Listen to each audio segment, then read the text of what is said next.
If they're finite and linear, then A cause B and B cause C, which means A cause C. And if A cause B and B cause C, and therefore A cause C, that means A is the cause of everything. Or A, A is everything depends upon A. If it's circular, that means A cause B and B cause C, and A therefore is the cause of its own effect, which is impossible. So I'm not saying, what I'm saying is you've got two options: either that is finite or infinite. If it's finite, then you have either linear or circular. Circular is impossible because then the causes will have to be like we talked about the issue of independence. We already talked about that. It would be fallacious. Now we go to the infinite. You can have a world with an infinite number of dependent things. But the question is, if the infinite number of dependent things, two questions: can it be conceived differently? And if it can be conceived differently, then in that case it's not necessary, because a necessary thing can never be conceived differently. Another thing is that made up of pieces?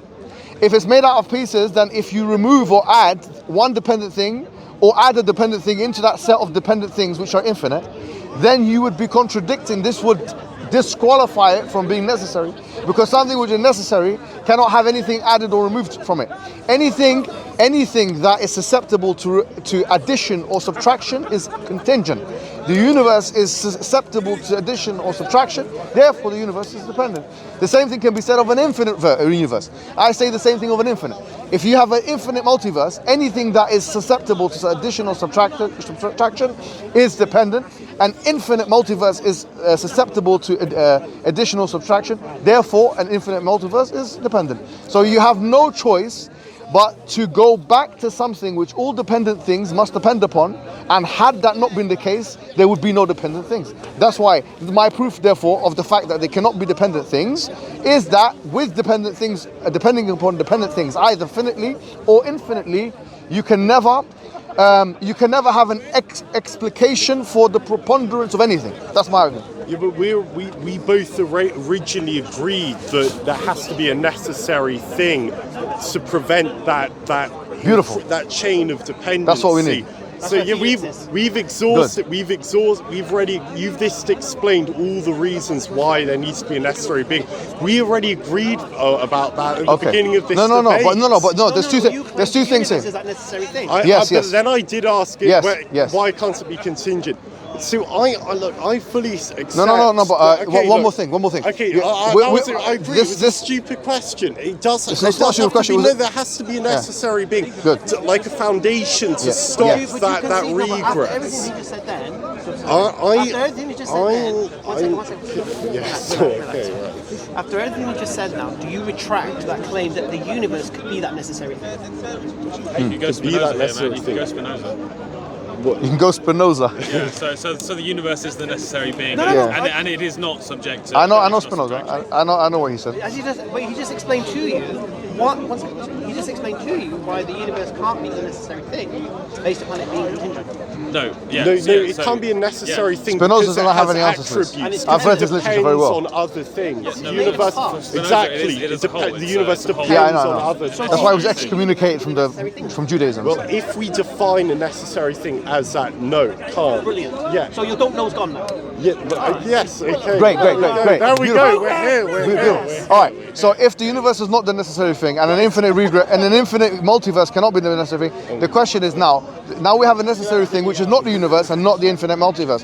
Now we say that necessary thing we've already described that by virtue of it being necessary, there are certain characteristics or properties that you can say it has. Look, in the logical scaffolding that our arguments exists in, and under our definitions we've agreed upon, you are right. There has to be some necessary being. One second. The necessary being. But hang on. It has to be the necessary being for the explanation of the universe. Yes. I like locking things in. But as I said quite early on, I'm prepared to quite openly admit that I don't know, and I'm Well, you do know actually now. speaking around the probability. You do know. But I will say, under the argument that you have laid out, and I have agreed with, that I have to think about it. I hope this goes online so I can look at it again, think about it. I'll come back next week and we can talk about it again. No problem. But yes, think okay, about it. Cheers. Have a great night. Yeah. Already there. I've got my way. Anyway, it's a good. Next time, try to come without this. Out of the attributes that you can say that this necessary being. Sorry? So the argument from particularity. Particularization. Particularization. Yeah. So what's that? Where do you get quality? What is that? So to prove, so basically there are some attributes of God we say we cannot prove logically. We admit that. So for example, we do believe that God is loving in the sense that he's al-wadud and so on. The Quran says that, or that he's forgiving, or that he's, there's attributes that we... Yeah, I think you need to tell him. Sorry. Yeah, sorry. Yeah, no, that's fine. Explain it to him without bringing religion into it. Yeah. No, but... What he should, without bringing the Quran. Yeah, I'm not going to bring. But that's what I'm saying. We as Muslims believe in a God with X amount of attributes, right? All Christians believe in something else. So what we're saying is we're not bringing that to the table right now. What we're saying is there are some attributes which can be reasoned from first principles. For example, necessity, pre-eternality, post-eternality, and we would say also creative capacity, like where he said that the power to change a situation. Obviously, if the universe is moving, is changing or something, you can make an argument clearly that there is a maintainer, there is a sustainer of the universe, the Lord, the Rabb, or we would call it whatever term you want to use. We could also make the argument quite clearly of particularization or of the will of God. And the argument is usually made in the literature is made like this: that the universe has the universe and all that is in it, if understood in abstraction, is one way, or if understood in abstraction, yes, is one way, not another. And if it's one way or another, then that indicates that something has had an effect on it. There was an external sorting agent of sorts, which made it one way and not another. And if there was an external sorting agent for why the universe is one way and not another in abstraction, that indicates that some choice has been made on it. And if some choice has been made on it, that's exactly what a will is. So we would say that that's the evidence of the will of God. So if the universe is full of contingent parts, Yeah. it could have been otherwise. There has to have been a particular choice from the necessary thing to make it this contingent way as opposed to another. Beautiful, but the only thing I would put to that, to just clear it up, is that in abstraction. So in other words, because someone could argue, using a deterministic worldview, that we believe that nothing could have been otherwise because everything is determined of an antecedent causal chain of events. But we're saying in abstraction, in other words, this bottle, in abstraction, okay, when you think of this bottle in and of itself, there's nothing within this bottle which indicates necessity. So from that perspective, it's contingent in and of itself, in abstraction, without consideration of an antecedent causal chain. And if that is submitted to, and it has to be because it's a defeat of all the arguments, then there's an external sorting agent which made this bottle one shape, one way, rather than another. And if that's the case of this bottle and everything within the universe, then that indicates that there was an external sorting agent which sorted the universe to be one way rather than another. Can I say thank you? And yes. There has to be some necessary being, perhaps, but you'll take. I'm with you there. You've slid the skepticism beneath my legs, and now I'm with you on there. But it would take a hell of a lot more to get me to believe in some particular deity. At this point, I could be believing on some sort of claw munching, tooth-covered beast. But that would be the problem with that beast would be contingent because it's got claws. Well, very good. But this is the thing. I think this is what I said originally. I think God does have attributes. Yes, but not parts that you can break off and put on. But you said mathematics. That's why I said do you agree conceptual parts or physical parts? Because his teeth are physical, but you said you agreed that good conceptual parts are also. So no, you're right. You're right to flesh this out. Just on this point quickly, because I think it's important. In mereology, which is the study of parts and wholes, the study of parts and wholes is called mereology, right? There are 9 definitions of what a part is. 9 definitions of what a part is. One of them is what you've mentioned. So if I say it's part of his personality, what's your name again, bro? Strawbo. Strawbo is part of Strawbo's personality that he has charismatic and witty way about him. Yeah, it's part of his personality. Now I'm saying something different. It's part of Muhammad Hijab's personality that he's tall, dark, and He's handsome. a great orator and rhetorician, and he has a vast crowd of followers. It's part of the personality of Hamza Maya, the online sensation. That he's cutthroat, no nonsense person that gets straight to business and leaves his opponents dumbfounded. Anything can be said. What that part here is different to the part when we're talking about something which can be removed and added. So when I'm making the argument, I'm not saying I'm using the word part, or basically I'm using the word. Yes, I understand. So yes, the tooth can be removed, yes, but not his all-loving beautiful quality. Excellent. Right, but that I still don't see. So it's actually within the definition of the part. thing. Yeah. Like yes, that's what you're saying, Alex. Circle. Okay, let me come back tomorrow. You flung a great argument. It's been kicking around for about 2,000 years. So I will come back. It's quite a hard thing to come up with a good response on the spot, but thank you. It was a very good debate. Thank you. Yes. Do you think we can infer intelligence as well? Well, I think the very tools that we're using to discuss this. So if you're inferring, if everything in the universe is contingent, then there has to be some sort of choice abstracted that made the universe this way particularly. I don't think there's any way of knowing between a thing that made a choice to make it like intelligent choice to make it particularly this way, or some necessary cause which grounds all of existence, but which could not have made another existence. Can I present my exhibit A? Sure. DNA. Yeah. You tell me of anything you know of in this universe that you're aware of. Yeah. That contains information that isn't the result of an intelligent agency. Anything you can think of in your human experience. Sorry. So the contains information. That contains information that isn't the result of an intelligent agency. Anything. A photon. A photon. A photon traveling from the sun. Yeah, contains information about its being and where it came from. No. We're not talking about data. We're talking about information, coding. What makes it? Yeah. So, for example, you read a book. You see a book. So a plant. A plant. Yeah, a plant has DNA. Oh, okay. And where's the DNA? This is the whole point. The plant's made of DNA. The DNA. How does the DNA become a plant? How does the cell become a plant? It's because of the information in the DNA, isn't it? So what I want to know is, my claim is this: the DNA inside, the information inside the DNA has to be, based on my human experience, the result of an intelligent agency, because I know of nothing that contains it coding in this way that isn't the result of an intelligent agency. Right, so you admit it's the limits of your knowledge that's saying to you. No, I'm saying to you, DNA contains information, and I'm asking you, where's that from? Where does the information come from? So all we can conclude on that is that it came from something. Came from something. Which we do not know. But we've already concluded as well that everything within the universe came from what? Necessary being.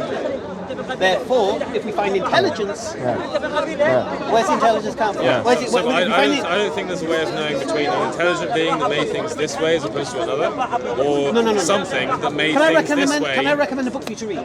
Sure. It's called Signature in the Cell. The Argument for Intelligent Design. If you get it's by Stephen Meyer. Yeah, read that book. Have you read it? Do you know, I want to add to this point, to bolster this, the way I make the argument is as follows. I don't know what your stance is on fine-tuning, like there's different ways of understanding it. But what we know as a fact is the universe exists, and what we also know is that it allows human life to exist. So the universe, whether you want to call it, whether you want to express that through the electromagnetic constant and its so-called fine-tuning, or the gravitational, or if you want, as I would take the approach, to do so through the underpinnings of science itself, like the fact that science is regular, that it's uniform, and that it's stable. These are three facts of science which are presuppositional to any experimental method anyway. So one could phrase it in the following way, that the universe is regular, stable, and uniform enough to allow human life to exist. Would you agree with that? It's almost undisputable. It's what's the probability of that? You look at probability. So the only problem I have with that stance is that had the universe not been stable enough to support human life, we wouldn't be here to wonder about. No, I know, but that's the anthropic principle. No, he's referring to the weak anthropic principle. Yeah. But that's been destroyed in the literature. I don't need to go there. Even John Leslie. Please do, because I'm not. No, but what's John Leslie. No. Do you know what he's saying? Let me explain. Sorry, He's saying that like this is what Richard Dawkins once again said. He said that look, even forget about the word probability. We can use it, but I'm saying do you know what I'm saying? I'm saying the probability is 0. Yeah. I'm not even saying 0.1. I'm saying do you know why? I'm saying that a universe that is regular, stable, and uniform, okay, that sustains human life is a fact that we have. That the universe is regular enough and stable enough and uniform enough to sustain human life or any life. Yeah, that's a fact. Now you have two options. One option is impossible, one option is necessary. Either that this has come from a necessary existence, which we've already argued for before, or this doesn't come from a necessary existence. It comes from nothing. I'm saying it's impossible for this reality to come from nothing. It's actually impossible.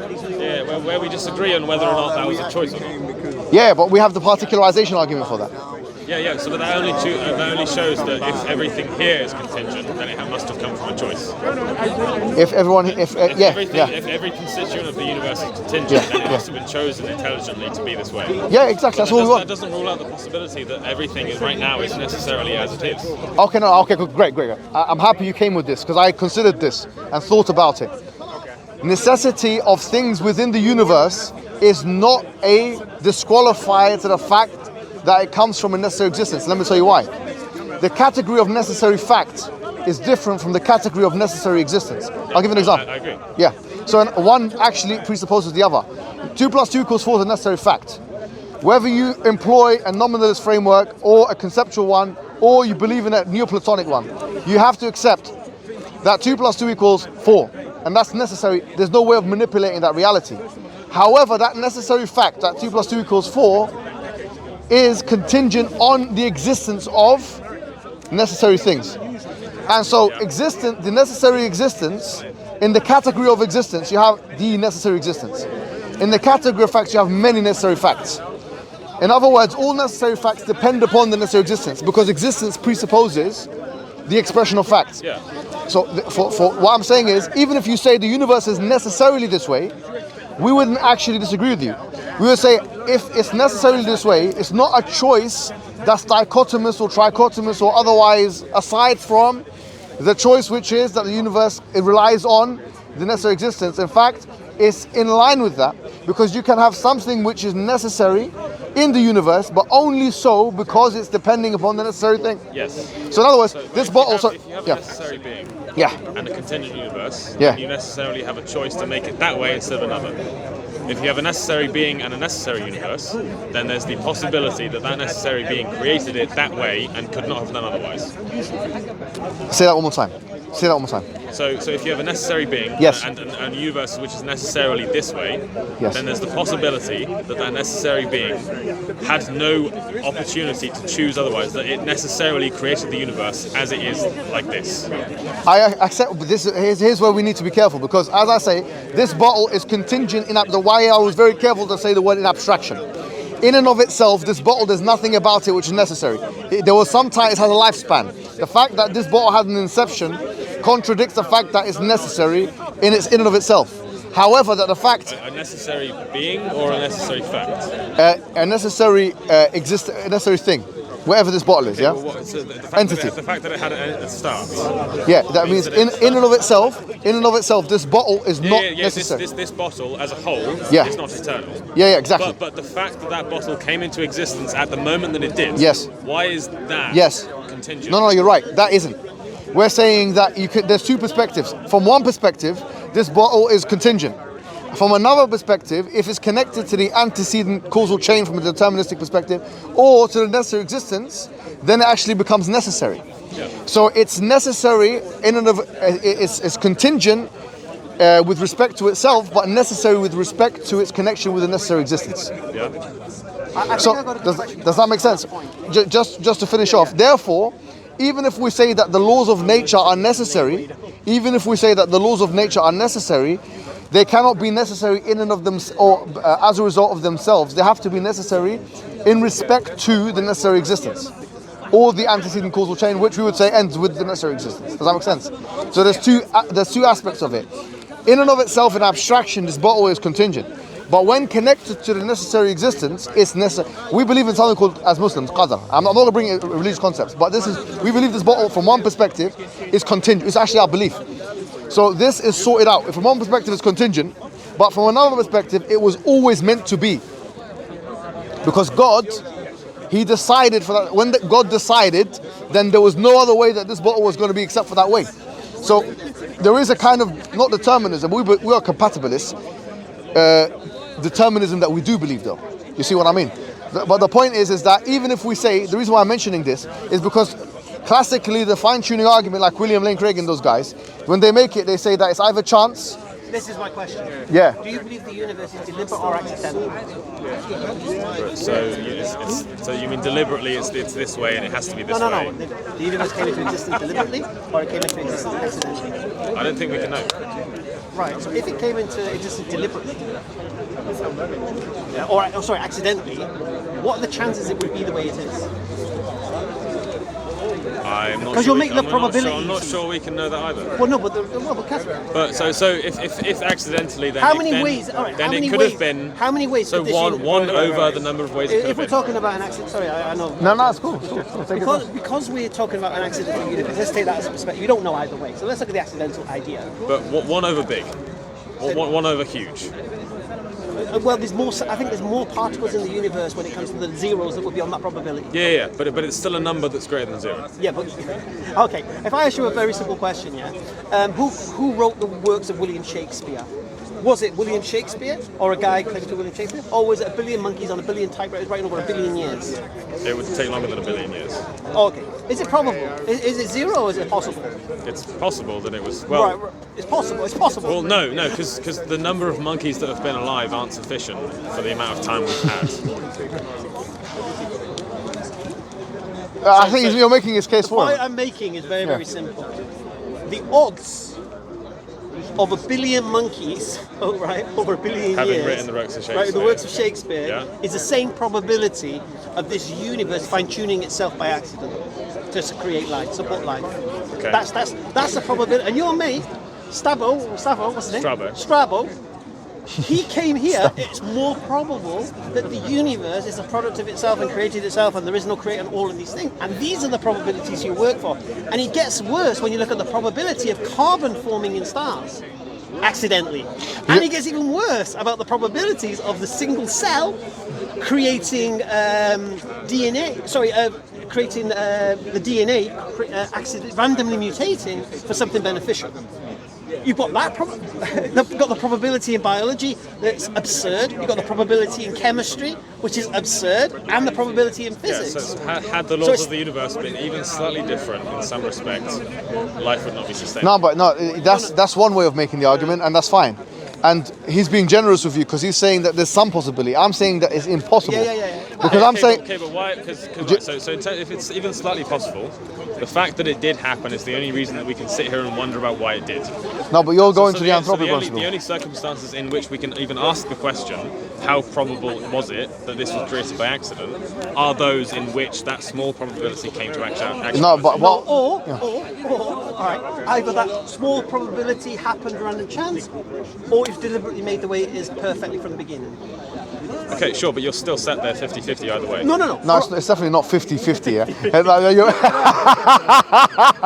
is that 50-50? Yeah. Probability I toss a coin every morning, man. There's more particles in the universe than there are zeros in that probability. Hamza's making a very strong point here, and I think deep down, I think you agree with him. But here's what I want to add. Okay, so why is it zero? I'm saying it's zero. I'm saying it's not. I'm saying it's worse than zero. I'm saying it's impossible. I'm saying it's the equivalent of a squared circle. Okay, why? The reason why is because if the universe can't do anything by itself, to itself, like that.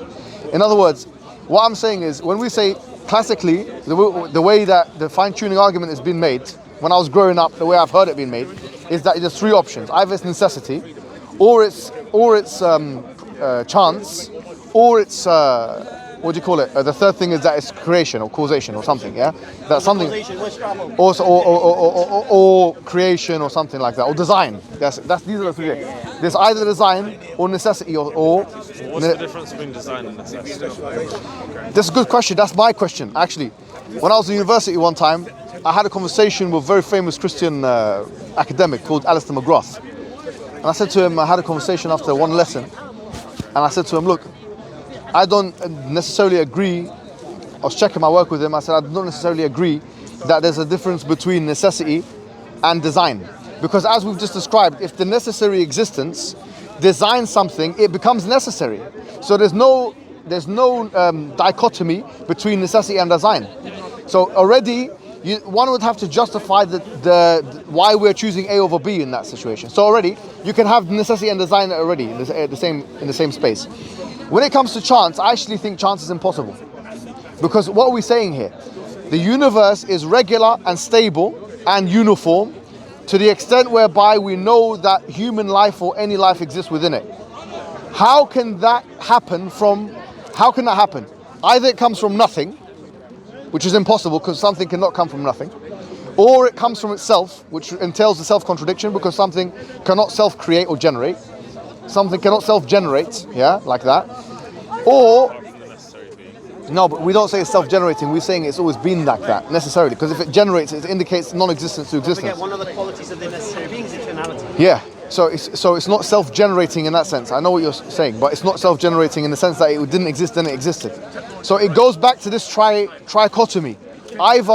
So the universe, the universe, the laws of nature could not be such that the way that, or that the universality, the uniformity and regularity and stability of the universe can allow human being to exist, or human life to exist, or any life to exist. That can't be the case as a matter of impossibility. One would have to explain how something like that, the fact that the universe is regular, stable and uniform, such that it allows human life or any life to exist, how that either comes from nothing or that it makes itself. There's no way of basically, this whole idea of chance, my point is, what do you mean by chance? Chance itself is something which requires an explanation. Chance is something which we don't understand. Chance is the expression of what we don't understand. That's what chance is. What is chance? If you don't mind me asking, what is chance? I want to know what chance is. No one, I've read a lot of philosophical literature, like yourself. No one has told me what chance is. Chance doesn't exist. I'm saying chance does not exist. The word chance, I don't believe in chance. I disbelieve in chance. I'm skeptical of chance. Chance doesn't, the word chance, the concept of chance does not exist. I'm saying it now. I want some atheist to tell me, or anybody to tell me, how to prove that chance exists. I dare, double dare, triple dare, double, triple dare. Anybody to sorry, bro. That was beautiful. Do you know? I want to know this God of chance of the atheist, the atheist God of chance. I want to know the evidence of that God's existence of yours. So if you say there's a chance, I want to know your God's existence, that your chance God, the atheist God of chance, I want to know this God's existence called chance. Have you got any evidence? Can I see the chance? So we already agreed that if the universe it exists in this way by chance, then it has to have been chosen to be this way intelligently. I don't believe in chance. Okay. So even if do you believe in chance? No. So chance seems to be like stuff you don't know the outcome about. Yeah. There's still some mechanism underlying it. It seems like it. Okay. What I'm saying is, yeah. I mean, so quantum physics. Beautiful. Yeah. Chance is the expression of that which we don't know. Like, for example, if something happened and I don't know how to explain it, I say it happened randomly. But that's just an expression of my own ignorance. It does not say anything about, is there an entity out there called chance? Is there somebody called, can I put chance under a microscope? Can I reason that chance exists some logical way? Chance is the best friend of the atheist. But chance doesn't exist. I want to break it to the atheist. Break it, bro. Break it up. If the world is like this by necessity, yeah, that doesn't mean that we can know that it was chosen to be like this by necessity. Oh, it's back. Yeah, yes. That's no random event. No, of course not. I'm going to for a brief intermission to get some more whiskey down me. Yes. Well, that didn't happen by chance either. No. So if the universe is necessarily like this, that doesn't mean that we can know that it was chosen intelligently to be like this, or if the necessary cause could do no other than make it this way. No, we are, as I say, logically you can try and make both arguments. But what I'm saying is that the argument from particularization, the fact that the universe is one way rather than another, such that instantiations of the universe, particulars within it, are... How do you know that your very entertaining of the concept of another is not necessarily cause? Say that again? So how do you know that your very entertaining of other possibilities isn't a necessary event in the universe? Okay, so contingency is not just understood by understanding that it could be another way. Anything that could have, anything that was out of existence then became existence. Anything that's generated is contingent. The universe has things its with existence yeah. is contingent in the sense you're saying between the necessary being and the contingent universe. Yes, in that sense. But the fact that it became contingently like it is, has been and it was, that might be a necessary fact. The fact that it has become what it is because but we link that back to necessary being. Because a determinist could say that, but they will only do so because of the antecedent causal chain. Yeah. So I don't see how we can, from this, determine whether or not it was all intelligently chosen, or if the necessary being could not do otherwise than make it this way. Yeah. Okay. Fine. I mean, you could try and make this argument, but what I'm saying is that the necessary being, the point of its necessity only links to his choice, or this necessary being's choice. Let me use neutral language. Its choice. It's doing. Yeah, its choice. No problem. What I'm saying is, if that's the case, the necessity is explicable because of the will, not despite it. Do you get what I'm trying to say? It doesn't. So in other words, necessity does not negate the will. It emerges from it. But not necessarily. We would say it's necessary because it emerges from the necessary. Anything that emerges from a necessary being is necessary. Yes, but from what we discussed, we can't know that the necessary being has choice. Surely everything that emerges from a necessary being is dependent. No, I'm saying we can know through particularization. We can know through the fact that the universe has within it contingent things, which can be conceived of in another way. For example, conceive. But you said this conception of other possibilities is not just from our ideas of other possibilities. It's outside of conception. What do you mean? So you said earlier when I said that. Okay, not just okay. So okay, let me tweak it, make it even better. Something can be another way, not just because of its conception, because it can be another way without an absurdity occurring. Okay, but how would you know that? Let me give you an example. So, for example, if I have a white board, I can paint it and make it red. So I can prove the fact that can be another way, on empirical grounds. At that time. What do you mean?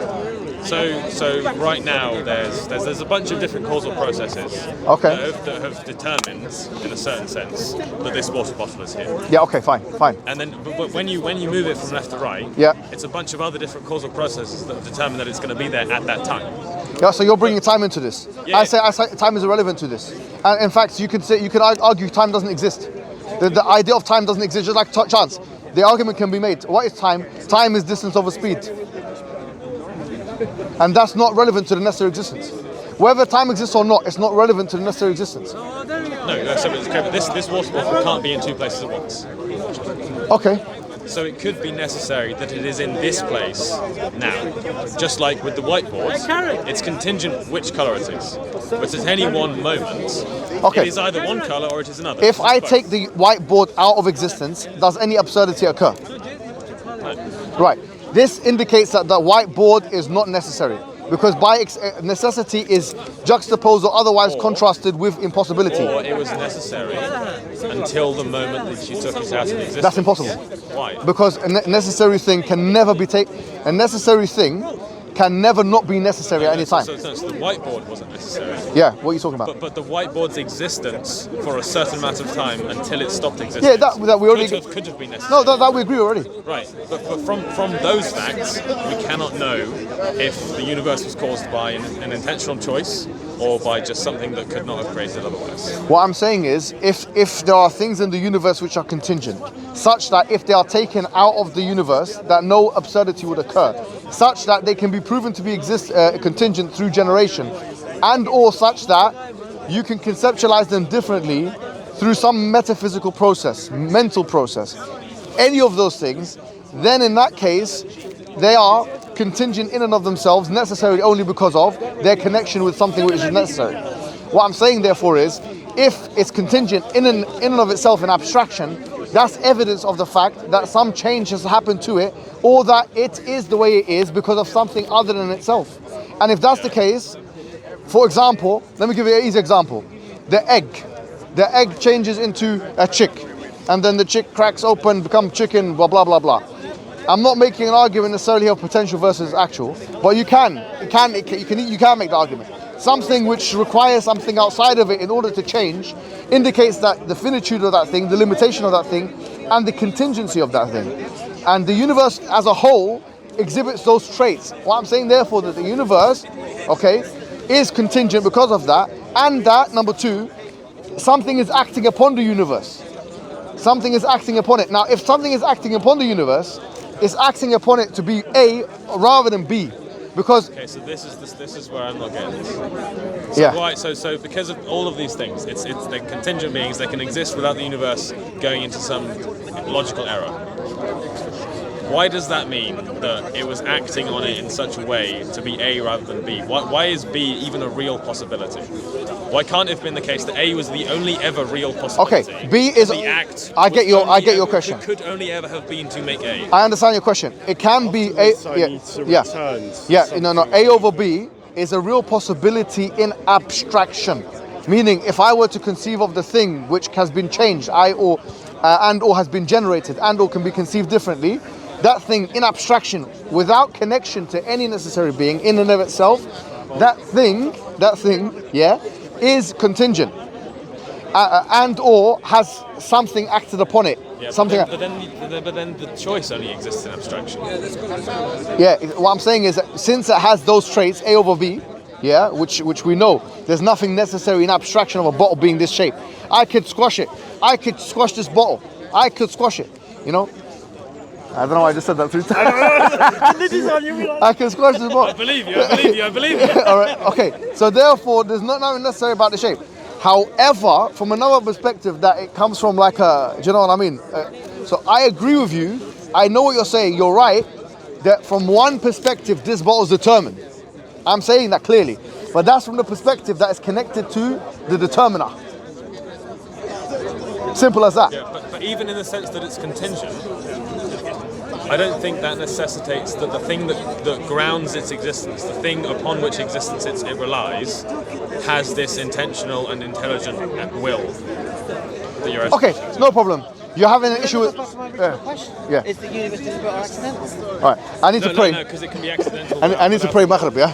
I'll be back maybe, yeah? I'm just going to pray and come back, okay? If you're still here, sorry. Wrap up? We can wrap it up. All right, think about what we said, yeah? And then come to Islam. What we can do if you're up for it, I'll do something on my channel, Yeah, perfect. We'll basically bring support as well. Yeah. Invite Felix, invite Strabo. Maybe when you've not had. He's a very nice guy. Yeah. And we'll have these conversations. And we'll do it online if you want. We can do it online. So you don't need to come to the park. No, honestly, you're invited to come to the mosque. Ramadan, you break fast with you, and not with that, but something else. You know, or you can come on his channel. You're a good guy. I like you. Yeah. Thank you very much. Very enjoyable. So happy. Yeah. Honestly, because I wasn't going to come to the park today. I decided I wasn't going to come. I'm very glad you did. I'm happy. I'm glad I came. Yeah, We Felix, wanted to get this conversation. It's very very happy. very good conversation. You know, because they make Yah believes in God. Yeah. And I was speaking to him, and he says, "Oh, my friends, they have really good arguments against God." Yeah. And then Felix and Strabo come. Wow. And then I see you yourself, my friend. Right. I'm going to go and pray. Thank you so much, bro. Yeah? Anytime. If you're invited to anything you want, yeah? That's right. I'll probably take care. I'm just going to go pray, yeah? Hey there, bro. Well, yeah, thanks, bro. Sorry, we're going to... Oh, sorry. Let me just give these guys the... Oh, you're still here, brother, yeah? Shaki said, thank you. Yeah, he left. Yeah, Shaki had to go. Yeah, I just forgot. I just need to pray. Then we can go and get something. Oh, sorry. Sorry. Yeah. Okay, we'll meet you there, yeah? Yeah, okay. Mention you guys. My one is Dawah to Soul. Dawah to Soul. What did the guy I was talking to? Did you see him? The guy was debating. Did you see him? No.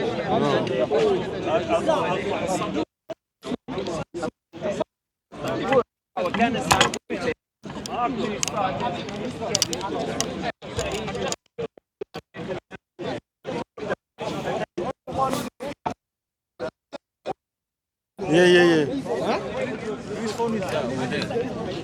Who's? I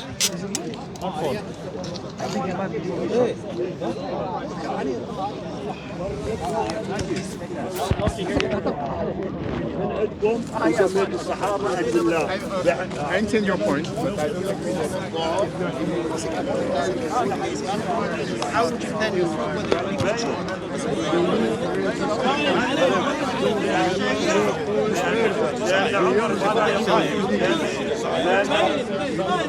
لأن عمر هذا يقول لولا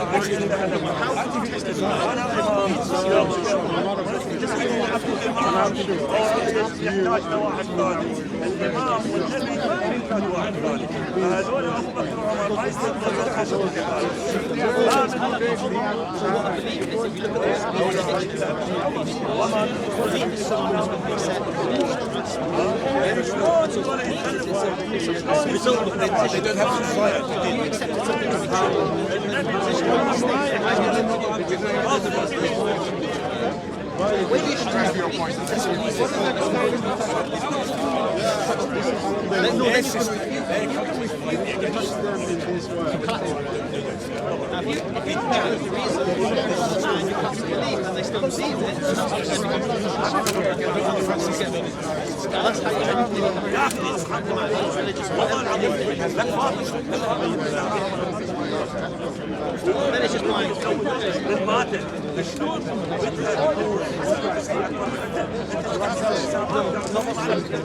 Yeah, reasons.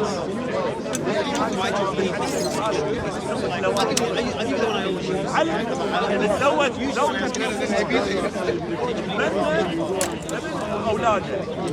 And they say, well, no, but I believe I haven't done a DNA. You don't know right and even if you did DNA test, you're still going to rely on the guy who's interpreting the test. And you still got hope that so someone can say they believe that they may not be wrong. They believe it. But then you have to be like someone who's not on with the strength. So they believe it. I can then go, well, actually, I was whatever. You built it the way the reason the reasons are nice. This applies to everything. I'm going to say you guys, as an atheist, you need to have so much faith. You ignore this certain if this universe is random or incidental, Do they have to tell us? What is your concept of counting? If you're good in business, it's easy to make money. I don't know. When you can't, just how much you have. I've got this money from my network. Okay,